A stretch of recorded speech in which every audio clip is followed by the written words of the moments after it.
예, 그럼 WFM 8300 장비의 데모를 보여드리도록 하겠습니다. 먼저 인터페이스를 살펴보시면 WFM 8300 장비의 후면부를 보시면요, 이렇게 SI 두 가닥씩 보드 두 개로 구성이 되어 있는 걸 확인을 하실 수가 있으십니다. 기존 장비에서는 보통 일반적으로는 이렇게 오디오 보드, 그리고 SI 보드, 그리고 컴포지트 보드로 구성이 되어 있었는데요.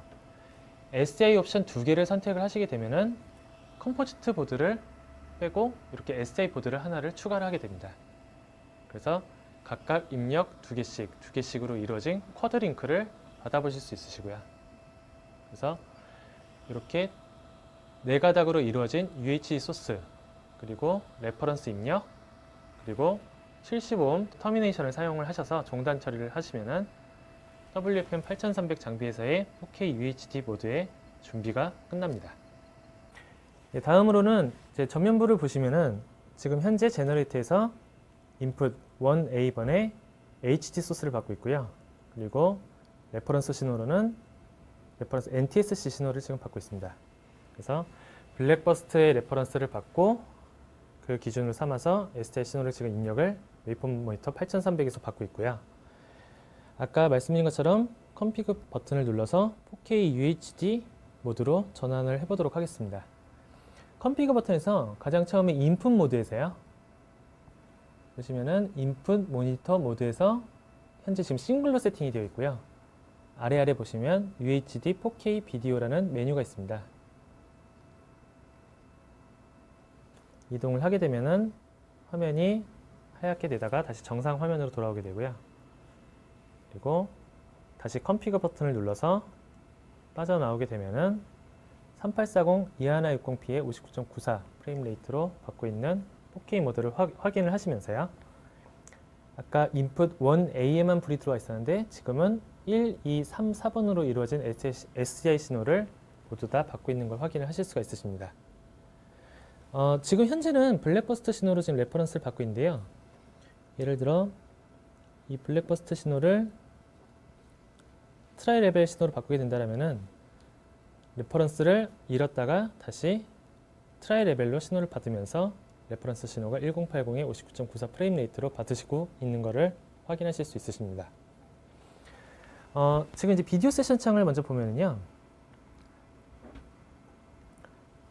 아까 PT에서 확인하신 것처럼요. 신호가 락킹이 되어 있는지, 그리고 지금 컬러 영역을 어떤 걸 쓰고 있는지, 그리고 지금 현재 들어오고 있는 포맷의 해상도와 프레임 레이트, 그 다음에 컬러 포맷들, 그리고 소스 이미지 포맷에 대한 규격을 확인을 하실 수가 있으시고요. 그리고 각각 링크 A, B, C, D에 대한 SMPT 352M 페이로드에 대한 코드를 확인을 하실 수가 있으시고요.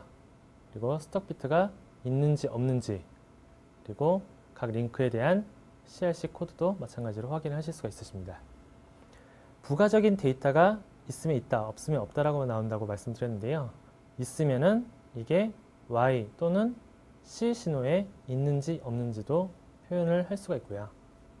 그리고 스타트 오브 액티브 비디오가 정확히 위치하고 있는지, 라인 길이가 정확하게 매칭이 되고 있는지, 라인에 대한 넘버가 정확히 매칭이 되고 있는지, 필드의 길이가 정확히 매칭이 되고 있는지를 확인하실 수가 있으십니다. 아래 버튼, 아래의 화살표 버튼을 누르시면요. 지금 페이지가 두 장 중에 한 장으로 표시가 되어 있는데요.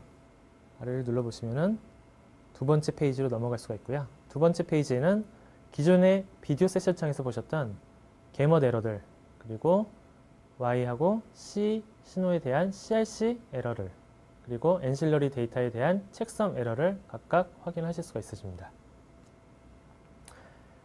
다시 4분할 화면으로 돌아오면요. 타이밍 모드를 다음에는 살펴보도록 하겠습니다. 타이밍 모드는 아까 말씀드린 바와 같이 가운데 레퍼런스 신호 대비로 지금 받고 있는 STI 신호에 대한 타이밍을 측정을 하시면서요.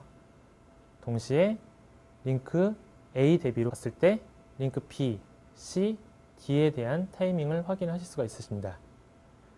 보시면은 지금 두 클락이 딜레이가 되어 있고 세 클락이 딜레이가 되어 있고 다시 두 클락이 딜레이가 되어 있다고 나와 있고요. 그래서 이 각각 둘 또는 세 개의 클락에 대해서 딜레이가 되어 있지만 현재 신호는 첫 번째 SDI 링크 1에 대한 락킹은 정상적인 타이밍으로 들어오고 있는 걸 확인을 하실 수가 있으십니다.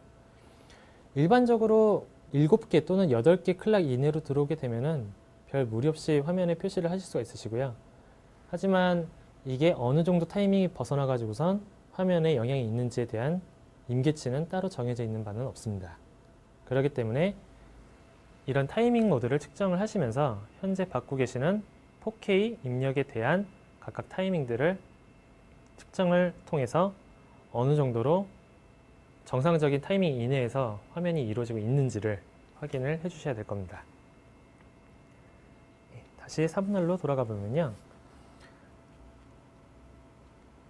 픽처 모드를 들어가 보도록 하겠습니다. 각각 4개의 SDI 신호로 이루어진 이 UHD 4K 모드에서는요. 링크 1번, 2번, 3번, 4번에 대한 데이터를 하나의 화면으로 합쳐서 보여드리고 있습니다. 가령 예를 들어 링크 1번에 대한 이미지를 다른 이미지로 전환이 되게 되면은 1, 2, 3, 4번 중에서 1번만이 정상적이지 않은 화면으로 나오게 되겠죠. 그렇기 때문에 이 각각 1, 2, 3, 4번에 대한 링크를 확인을 해 주셔야 되고요. 간혹 보시면은 가운데 또는 이 호리존탈 또는 버티컬 구간에 대한 결이 생길 수도 있습니다. 이 결이 생긴 이유는 타이밍이 벗어났던가 아니면은 카메라 또는 스위처의 엣지 필터가 활성화가 되어 있던가 아니면은 전송에 대한 에러 등의 이유로 각각 1, 2, 3, 4번에 대한 결이 화면에서 생겨날 수가 있습니다. 그래서 그런 증상이 나타났을 경우에는 필히 이런 웨이브폼 모니터로 타이밍과 화면 그리고 CRC 전송에 대한 에러를 각각 측정을 해 주셔야 됩니다. 다시 4분할로 돌아가 보도록 하겠습니다.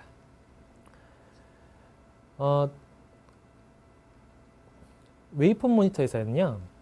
지금과 같이 라이브 영상이 들어오게 되면은 0에서 700mV 볼테이지 사이에 있는 전체 개먼 영역들은 동일한 영역들로 이루어져 있는 걸 보실 수가 있으시고요.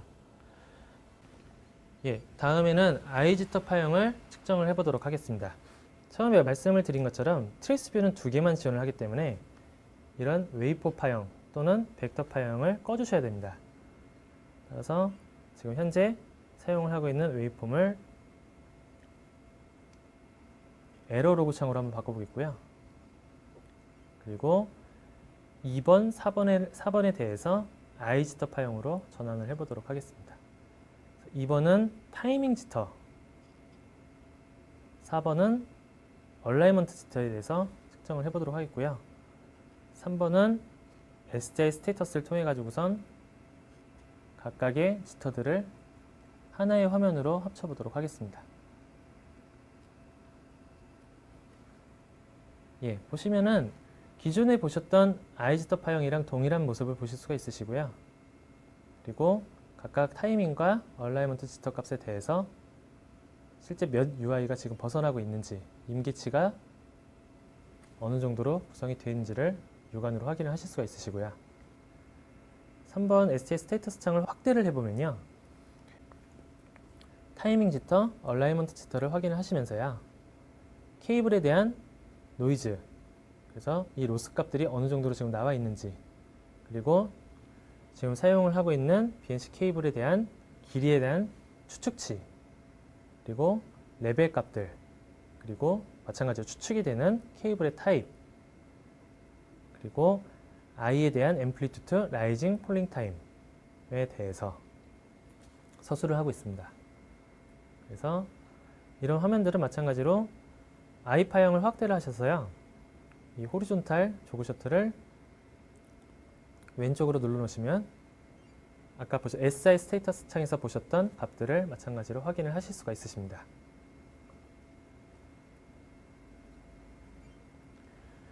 그리고 이런 4K 모드 측정이 끝나시면은 처음에 컴피그 버튼에서 SI 모드에서 UHD 4K 비디오 모드를 측정을 하셨던 거를 원래의 싱글 모드로 돌리시면은 마찬가지로 하얀색 화면으로 전환이 됐다가 다시 정상 화면으로 들어오게 되고요.